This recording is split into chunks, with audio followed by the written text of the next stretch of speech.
lurah-lurah perempuan ini kami minta untuk semakin bergerak, karena apapun masalah-masalah besar di wilayah itu adalah masalah perempuan gitu ya.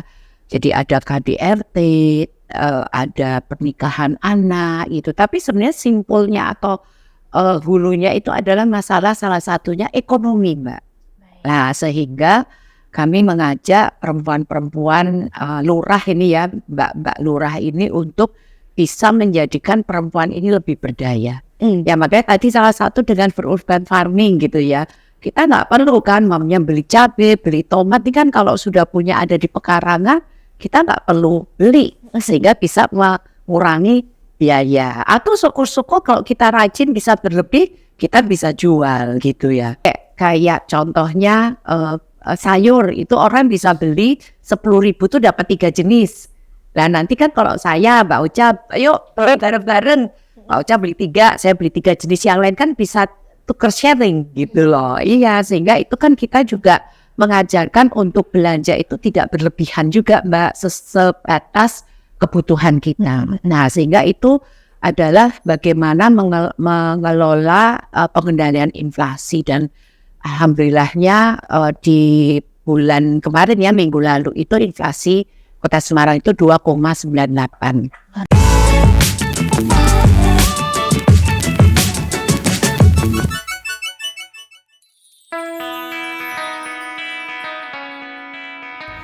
Ini dia Kota Semarang, kota metropolitan terbesar kelima di Indonesia.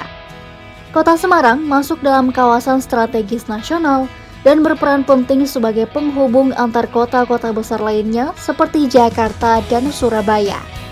Tapi tahukah kalian, untuk pertama kalinya Semarang kini dipimpin oleh wali kota perempuan. Di bawah kepemimpinan Heva Arita Gunaryanti atau yang kerap disapa Mbak Ita, Semarang fokus gaspol melanjutkan pembangunan. Menariknya, tak hanya wali kota saja, tapi sekitar 64% kelurahan di Semarang dipimpin oleh sosok perempuan. Hal ini ternyata tak lepas dari misi dalam memberdayakan perempuan. Kota ini pun berhasil menekan inflasi sampai ke angka 2,98%. Tapi seperti kebanyakan kota metropolitan lain, Kota Semarang juga masih menghadapi masalah banjir yang menjadi PR besar. Lantas, bagaimana langkah Mbak Ita dalam mengatasi hal ini? Baik, sahabat kompas.com, kita sudah kehadiran wali kota perempuan pertama dari Semarang. Sudah ada bersama saya. Akrab biasa dipanggil Mbak Ita. Iya. Halo Mbak Ita. Mbak Ocha. Alhamdulillah, Mbak. Alhamdulillah. Terima kasih sudah mampir nih ke studio Iya. kompas.com. Iya, ini Mbak Ita kan perempuan pertama ya, wali kota dari Semarang gitu ya. Dan saat Mbak Ita dilantik, itu Mbak Ita sempat mention tentang gaspol gitu ya, meneruskan pembangunan dari kota Semarang. Itu mungkin boleh diceritakan Mbak Ita? Ya tentunya kan kita dari kepala daerah dan juga wakil kepala daerah ini kan awalnya punya visi misi sampai 2026 ya Mbak. Tapi pada saat sekarang dengan aturan ada regulasinya kan bahwa tahun 2024 kita semua ini kan berhenti. Sehingga banyak PR-PR yang harus bisa diselesaikan. Moga-moga bisa diselesaikan di tahun 2024. Baik pembangunan juga utamanya. Dan pembangunan yang ada di kota Semarang yang menjadi PR yang harus dicepatin juga gaspolnya ini adalah masalah pengendalian banjir dan rob yang ada di kota Semarang. Ini yang menjadi PR yang sangat besar karena dari persentase dari kecamatan, kelurahan yang terkena ini kan ada di 3 kecamatan. Sehingga bahkan ada 1 kecamatan tapi ini lebih banyak limpasan gitu yang ada di kota Semarang. Sehingga ini menjadi satu PR bagaimana kita harus gas terus gitu ya, pol terus gitu loh Mbak Ocha. Baik, berarti konsentrasinya memang untuk penanganan banjir ya Mbak Ita? Ya itu salah satunya sih, salah satu, tapi secara keseluruhan itu infrastruktur. Nah, salah satu adalah pengendalian banjir. Kita juga tidak boleh melupakan juga yang jalan, saluran gitu ya. Jadi semuanya banyak, tapi ada first priority-nya lah gitu ya, prioritas pertamanya itu. Berarti kalau titik-titik banjir di Kota Semarang mana aja Mbak yang jadi prioritas? Jadi prioritas. Jadi memang sebenarnya ada Semarang atas dan Semarang bawah gitu ya. Jadi kalau Semarang bawah ini meliputi kalau wilayah barat ini di sekitar Sungai Plumbon dan Sungai Beringin. Tapi Sungai Beringin ini sudah selesai normalisasi, masih sekarang tahap yang ada di Sungai Plumbon itu di wilayah Tugu Mangkang di sana. Dan yang wilayah timur ini ada wilayah baik ada tengah juga sedikit ini yang ada di wilayah daerah dekat bandara.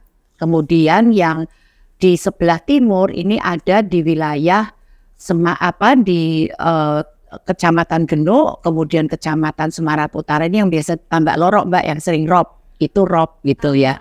Tambak Loro itu kampung nelayan. Kemudian ada yang di Kecamatan Geno itu ada di wilayah Sungai Seringin dan Tenggang. Kemudian kalau yang daerah atas ini ada di wilayah Kecamatan Tembalang. Ini yang biasa selalu heboh, Dinar Indah itu loh Mbak. Oh iya, itu termasuk ke ini ya, daerah yang iya di situ yang biasa langganan yang karena itu wilayah pengkolan ya, makanya kan namanya Sungai Pengkol gitu. Jadi itu air yang dari muara dari hulu dari Kabupaten Semarang, hulunya itu kan lari ke bawah gitu, larinya ke Kota Semarang. Dan salah satu yang sering menjadi permasalahan itu ada di wilayah di situ. Kota Semarang itu kan tidak lepas ya Bu ya dari pertumbuhan penduduk dan itu juga mempengaruhi itu untuk ekonomi di Semarang. Kemudian dari riset kita Kota Semarang itu jadi kota yang inflasinya rendah gitu ya Mbak ya. Betul. Alhamdulillah Mbak. Itu gimana Mbak Ita strateginya? Ya. Jadi sebenarnya kan pengendalian inflasi ini kan menjadi salah satu program prioritas dari Bapak Presiden gitu ya. Jadi kita ada 4 sebenarnya bagaimana di tahun 2023 dan 2024 ini ada 4 hal yang menjadi prioritas yang harus diselesaikan oleh kami kepala daerah, pimpinan daerah gitu ya. Jadi ya kepala daerah dan wakil kepala daerah untuk bagaimana ada 4 ini yang harus dikendalikan atau menjadi program prioritas. Yang pertama adalah pengendalian inflasi tadi. Kemudian juga ketahanan pangan. Kita belajar waktu pandemi COVID kan gitu. Kemudian 3 adalah masalah stunting. Dan yang keempat adalah kemiskinan. Dan kemiskinan ekstrim ini di tahun 2024 Bapak Presiden mencanangkan untuk 0%. Nah, pengendalian inflasi ini kan sebenarnya hulunya dari terjadinya masalah kemiskinan, stunting gitu ya. Kemudian karena harga bahan-bahan pokok naik. Kalau inflasi tinggi pasti ya kebutuhan-kebutuhan ini karena itu naik semua. Nah, bagaimana cara pengendalian inflasi ini? Salah satunya tadi Mbak, masalah ketahanan pangan. Kami mengajak kepada seluruh elemen masyarakat untuk melakukan salah satunya berurban farming. Urban farming ya, jadi urban farming itu adalah pertanian perkotaan. Jadi pasti kalau pertanian di daerah atau di desa, di daerah dengan kota ini kan beda. Kalau kota kita kan tidak punya banyak rumah-rumah ini halaman yang sangat lahan yang produktif yang besar sehingga bagaimana memaksimalkan lahan itu ada.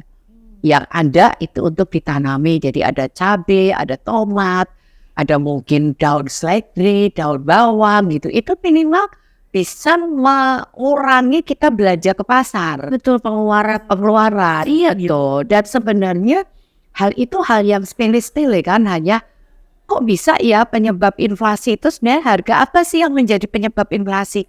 Mungkin Mbak Ucap akan kaget gitu loh, karena salah satu pada saat yang lalu ya, bulan-bulan lalu sampai bulan kemarin itu yang menjadi penyebab inflasi adalah tomat. Nah, tomat kenapa ya? Ternyata kan kalau orang mau hidup sehat ini kan minum jus tomat.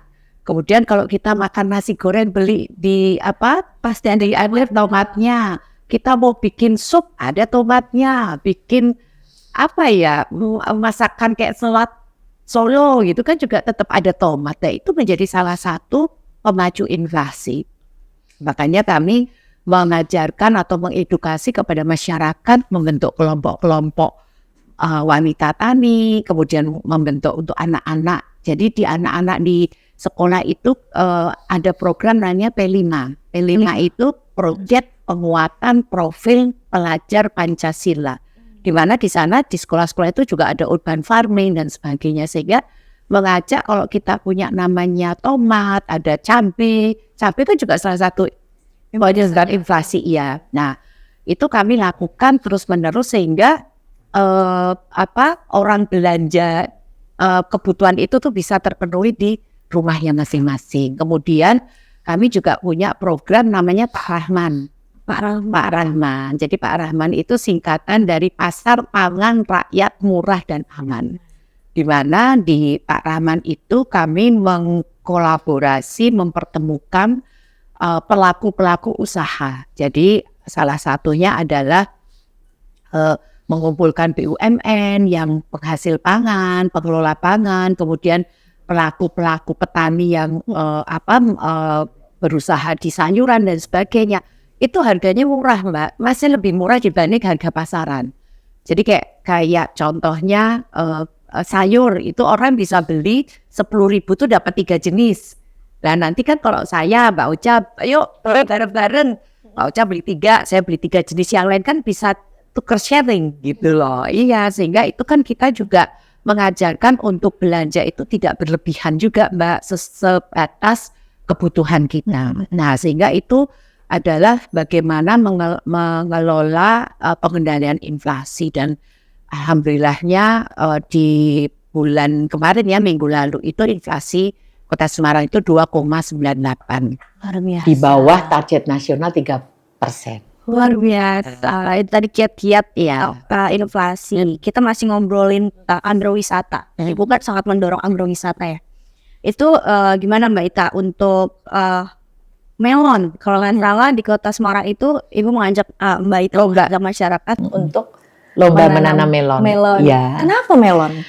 Jadi gini Mbak, selain sebenarnya ini juga jadi sebenarnya ini juga kolaborasi. Jadi kemarin kami minta kepada Dinas Pariwisata itu jangan hanya melon, tetapi juga gerakan menanam cabai, menanam tomat dan bawang merah. Karena ini kan yang menjadi faktor-faktor kenaikan inflasi ini kan ada 3 tadi, yang cabai, tomat, sama bawang merah. Nah, yang satunya ini melon, kenapa? Karena nilai ekonominya tinggi, kebutuhan dari melon itu tinggi, permintaannya banyak. Karena sebenarnya kalau melon ini kan buah universal ya, semua orang senang mau gitu ya, anak-anak ya suka, orang tua suka, anak SD, SMP, SMA, dan melon ini kan juga bisa dimanfaatin untuk dicampur jadi es buah, kemudian jadi puding, jadi aneka diversifikasi makanan gitu ya, sehingga ini yang menjadi salah satu untuk bagaimana kalau kita memanfaatkan lahan yang luas, itu salah satunya bisa menanam melon. Dan melon karena permintaan yang tinggi, banyaknya permintaan itu salah satunya dari Jakarta maupun Bali. Itu belajar dari kami punya ada seorang anak muda, anak milenial yang sangat luar biasa Mbak. Jadi dia itu lulusan dari Singapura, sekolah Singapura, lulusan luar negeri lah gitu ya, dari Singapura pendidikannya. Kemudian dia datang pulang ke Semarang itu sama bapaknya aku mau minta dibuatin greenhouse. Jadi untuk melon tadi. Nah, kemudian dari pasar, dia kan sudah punya pasar nih, udah punya buyer gitu kan. Kebutuhannya tuh banyak sekali. Nah, kenapa kita tidak sharing atau knowledge transfer gitu ya, knowledge transfer untuk bisa masyarakat ini menanam, kemudian memenuhi kebutuhan. Jadi senang sekarang juga di kantor-kantor kecamatan gitu. Tapi ada yang sedih Mbak. Jadi tapi memang kalau namanya tanaman ini kan juga ada penyakitnya gitu, semuanya ada kayak manusia gitu ya Mbak. Nah itu ada satu penyakit virus gitu, itu kalau udah menyerang melon itu dia bisa rontok. Jadi ada yang sudah gede gitu, tahu-tahu ya, karena kan hujan juga salah satu faktor ya, kalau sering hujan itu makanya kenapa biasanya ditutupin kan untuk biar untuk keamanan gitu. ada virusnya, lembab kan, sehingga keluar virus, ada virusnya itu merontok kan, jadi udah gede itu rontok, jadi ada yang nangis, ada yang sedih gitu. Jadi treatmentnya juga sebenarnya khusus ya? Ya sebenarnya sih ya semuanya semua pekerjaan itu kan juga memerlukan treatment ya Mbak. Jadi ya kayak kerja kita juga mungkin di pemerintahan dengan di media itu kan pasti treatmentnya beda. Ya seperti itu saja sih. Cuman mungkin kadang suka terlambat gitu aja. Oke, kalau di Kota Semarang Mbak Ita untuk agrowisata itu gimana? Yang sudah mulai? Ya banyak Mbak. Jadi selain yang dimiliki oleh pemerintah kota, sekarang ini sudah mulai banyak agrowisata yang didukung oleh masyarakat. Maksudnya dari usaha masyarakat. Yang terakhir saya panen melon ini di Masjid Agung Jawa Tengah Mbak. Jadi Masjid Agung Jawa Tengah dari nadirnya, jadi dari pengelola Masjid Agung, karena tanahnya ini sangat luas. Dimanfaatkannya ini salah satunya dengan wisata petik buah. Jadi jadi di situ bisa metik sendiri, kemudian dikiloin, bisa dibawa pulang, dan harganya lebih murah pasti di pasaran. Kemudian kami juga punya namanya Pok Darwis, jadi kelompok sadar wisata. Itu juga sudah mulai banyak kecil-kecil gitu Mbak di daerah-daerah, sehingga masyarakat itu juga tidak harus berwisata itu ke luar kota, ke wilayah-wilayah lain, tapi mereka punya kelompok-kelompok untuk agrowisatanya. Jadi banyak masyarakat juga yang mempunyai usaha untuk agrowisata. Berarti menarik banget Bu, agrowisata itu udah kenyang, murah, edukatif lagi.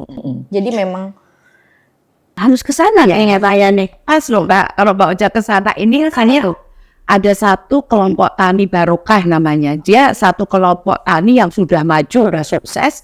Dia punya lahan 10 hektar lahan durian.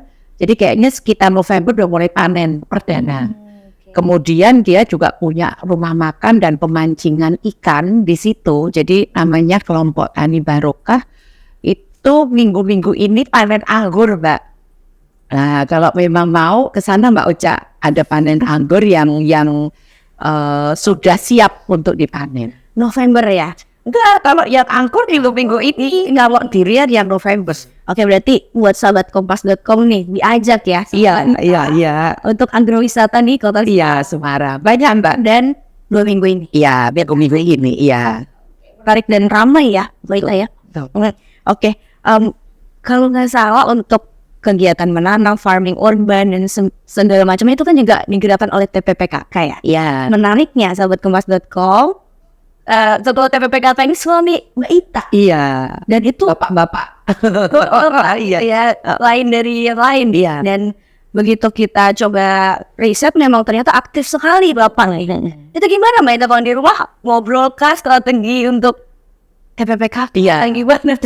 Jadi kalau suami saya itu kan tipikalnya nggak kayak saya Mbak, ngomongnya serius gitu ya, mungkin karena perempuan ya. Tapi kalau suami saya itu lebih banyak sebagai planner ya. Jadi punya planning nanti yang implementasi ya dari pengurus PKK, kemudian juga dari seluruh tim penggerak PKK kecamatan, kelurahan, sampai ke Dasawisma. Banyak kegiatan-kegiatan yang merupakan ide-ide kreatif dari suami gitu. Kemudian juga banyak kegiatan-kegiatan, karena suami saya ini kan tidak hanya tim penggerak PKK Mbak, tapi juga ketua Dekranasda.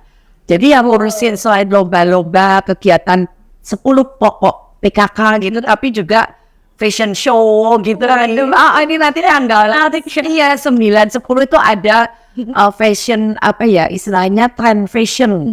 Jadi kolaborasi dengan AFC, jadi Indonesian Fashion Chamber, untuk acara trend fashion yang ini. Jadi ya memang banyak sih, tapi di tengah kesibukan juga beliau gitu ya, tapi beliau juga mensupport saya sebagai seorang wali kota yang tentunya bisa kolaborasi, bisa sinergi. Kalau enggak perang bintang di rumah gitu loh Mbak, bisa bahaya gitu. Jadi malah nanti enggak yang apa yang kita cita-citakan bersama melayani masyarakat. Karena suami saya juga wakil rakyat di DPRD Provinsi Jawa Tengah, kemudian saya juga sebagai wali kota yang tentunya sama-sama punya kewajiban dan mempunyai amanah untuk melayani masyarakat. Luar biasa kolaborasi Mbak Ita dan suami untuk memajukan kota Semarang ya Mbak Ita. Terima kasih Mbak Uca. Terus menariknya dari kota Semarang lagi nih, sebesar 64% lurah di kota Semarang itu perempuan dia ya. Betul. Dan mereka itu sepakat gitu ya untuk mengatasi kemiskinan, kemudian juga pernikahan anak. Ya. Itu kondisinya seperti apa sekarang Mbak? Ya, jadi dan sekarang ini memang lurah-lurah perempuan ini kami minta untuk semakin bergerak karena apapun masalah-masalah besar di wilayah itu adalah masalah perempuan gitu ya. Jadi ada KDRT, ada pernikahan anak itu. Tapi sebenarnya simpulnya atau hulunya itu adalah masalah salah satunya ekonomi, Mbak. Nah, sehingga kami mengajak perempuan-perempuan lurah ini ya, Mbak lurah ini untuk bisa menjadikan perempuan ini lebih berdaya. Jadi kalau sama-sama perempuan ini kan akan tahu ya kebutuhannya ini seperti apa, dan kita ini mengelola satu hal seperti ini kan tidak mudah. Makanya saya bilang udahlah, kalau kita pengen bisa membuat perempuan lebih berdaya itu ya kamu harus terjun, teman-teman itu harus terjun untuk tahu bagaimana kebutuhan dari seorang perempuan. Pasti perempuan kodratnya kan menjadi ibu rumah tangga. Kalau kita bekerja ini kan bonus gitu ya. Tapi apapun kodrat ini adalah sebagai perempuan. Ya perempuan ini bagaimana kita di rumah ini bisa membantu suami, membantu pasangan kita untuk bisa rumah tangga ini bisa adem, ayem, tentrem gitu ya. Ya salah satunya kalau mungkin salah satu pasangan salah satu dari kita gitu ya, suami mohon maaf mungkin masih pas-pasan atau di bawah, ya pasti kita harus tahu apa sih yang mesti kita kerjakan.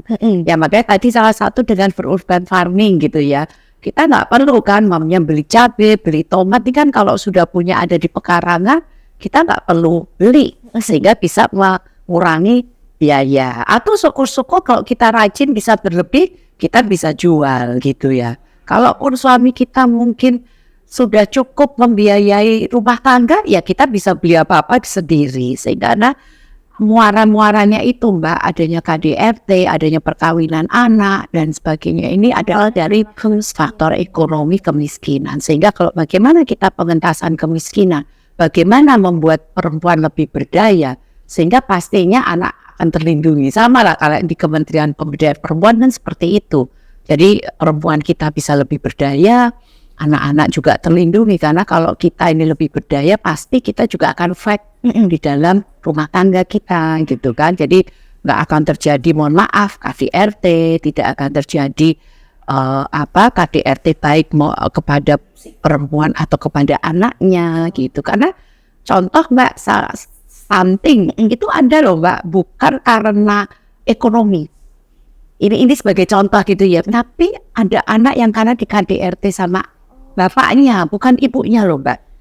Jadi bapak ini juga mentalnya ya, jadi mungkin beliaunya itu atau si bapak itu kalau kita lihat tuh ada salah satu pekerja yang penuh tekanan, sehingga begitu sampai rumah mungkin anaknya nangis, anaknya rewel, langsung terjadi KDRT. Sehingga memang juga bagaimana kita juga mengelola untuk masalah ketahanan mental, kejiwaan dari orang tua juga gitu, sehingga semuanya berkaitan gitu, sehingga kita tidak bisa bilang terlepas hanya ngurusi stunting saja, tidak bisa.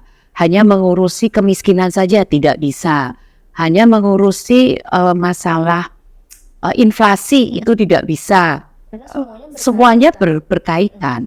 Dan kalau ini semuanya bisa maju, makanya ini kan menjadi programnya Bapak Presiden. Di tahun 2023, di tahun sampai 2024, ini yang harus dilakukan selain investasi maupun juga infrastruktur. Nah ini yang menjadi satu, sehingga ini yang menjadi PR kita bersama, termasuk yang gaspol ini ya masalah 4 ini juga Mbak. Tadi kan infrastruktur jalan, investasi kita juga tetap harus jalan terus gitu. Kemudian termasuk yang 4 tadi yang permasalahan itu yang harus gaspol juga. Baik.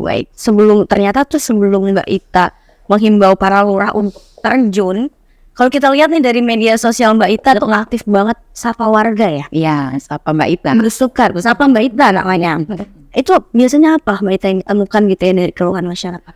Macam-macam ya Mbak ya, ada macam-macam gitu. Tapi ya pertama kalau biasanya warga itu adalah masalah infrastruktur gitu. Tapi kalau tergantung musim Mbak, tergantung musim gitu. Jadi kalau pas PPD nih yang penerimaan siswa itu juga ada pelaporan, bisa juga ya masalah-masalah tentang sekolah, tentang kewilayahan gitu ya. Ada yang mungkin terkait dengan pemilihan RW segala itu Mbak ada juga gitu. Jadi semuanya lah kan kalau namanya kita menyapa warga itu kan dari semuanya harus kita fasilitasi ya Pak. Tapi yang paling banyak sih biasanya infrastruktur Mbak. Jadi dari mulai jalan rusak, genangan air, kemudian juga masalah transportasi juga. Bisnya dia punya rumah gitu, belakangnya ada kayak poolnya bis gitu, terus asapnya banyak gitu-gitu ya macam-macam lah Mbak gitu. Jadi ya kita harus semuanya diselesaikan. Dan kami juga sudah bicara dengan teman-teman di Humas, teman-teman Kominfo. Kalau ada seperti itu dari dinas yang agak lama dicolek aja gitu untuk segera menyelesaikan. Iya, agar masyarakat memang rasa ya, betul. Kalau nggak salah juga terkait pendidikan, itu Mbak Ita sempat menyarankan sekolah di Semarang itu ditambah. Betul. Kenapa tuh Mbak Ita? Ya, jadi gini Mbak, problemnya utamanya kan di SMA. Kalau SMA ini kan bukan kewenangan dari pemerintah kabupaten atau kota, itu adalah kewenangan provinsi. Nah, kalau kebetulan yang di Semarang, sekolah-sekolah favorit ini Grobol, Mbak. Grobol apa ya? Yang rebutan, bukan, wilayahnya ngumpul. Oke. Jadi ada yang bagus-bagus, ini ada 3, ini ada SMA 1, SMA 3, SMA 5. Nah, kalau zonasi rumahnya di situ enak. Tinggal pilih 1, 3, atau 5 lah. Tapi ada juga, ini juga permasalahan, pengalaman pribadi dari kepala dinas pendidikan saya yang dulu, yang sudah pensiun. Dia tinggal sejengkal nih, mungkin ya 2 meter atau 3 meter, cuman berseberangan sama jalan, udah gak masuk zonasi. Padahal dia kepala dinas pendidikan.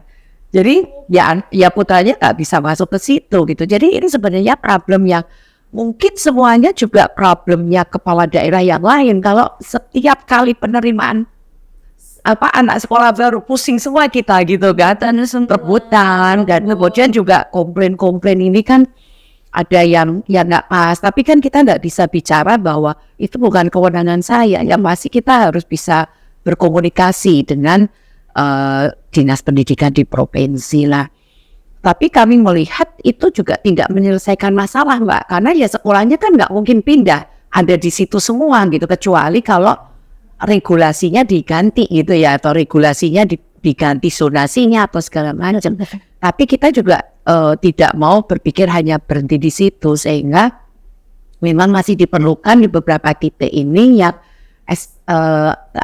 lokasi sekolah atau sekolah itu belum ada. Nah kami menyampaikan kepada Bapak Gubernur untuk ada kajian lah untuk menambah SMA sekolah gitu. Kalau yang kami SMP sih bisa ya dengan sendiri, istilahnya kalau SMP kan memang kewenangan dari Kota Semarang sehingga kita bisa menjalankan sendiri. Tapi kalau yang sudah kewenangan dari pemerintah provinsi kan kita tidak bisa, tapi kami bisanya kan memohon. Nah kami sudah menyampaikan kalau memang pun ada rencana untuk menambah tetapi tidak ada lahan dari pemerintah provinsi, kami kalau memang pas di situ dibutuhkan lahan, pemerintah Kota Semarang siap menghibahkan untuk kepentingan pendidikan untuk anak pendirian SMA. Komitmennya luar biasa nih untuk Kota Semarang ini untuk pendidikan. Ya kita ngerasain Mbak, karena kan kalau orang tua ibu apalagi ya paham betul loh. Jadi saya kan banyak ya sejak saya jadi wakil wali kota ini kan permasalahan zonasi itu, jadi kalau setiap tahun itu kan sama terus gitu ya. Ya yang pas itu bahwa kami tidak yang SMA, karena kalau SMP ini masih lumayan banyak Mbak. Jadi antara SD ke SMP ini masih banyak nyebar, kemudian jumlah SMP-nya lebih banyak. Tetapi semakin ke SMA ini semakin sedikit. Nah kebetulan juga letaknya SMA-nya ini ada yang favorit, ini semuanya ngumpul lah berdekatan, sehingga ini yang menjadi salah satu problem yang setiap tahun ini ada, dan juga tidak hanya di Kota Semarang tapi di kota kabupaten lainnya juga terjadi. Mungkin terakhir kita kalau ngomongin Kota Semarang Mbak Ita ya, nggak lepas dari kulinernya nih.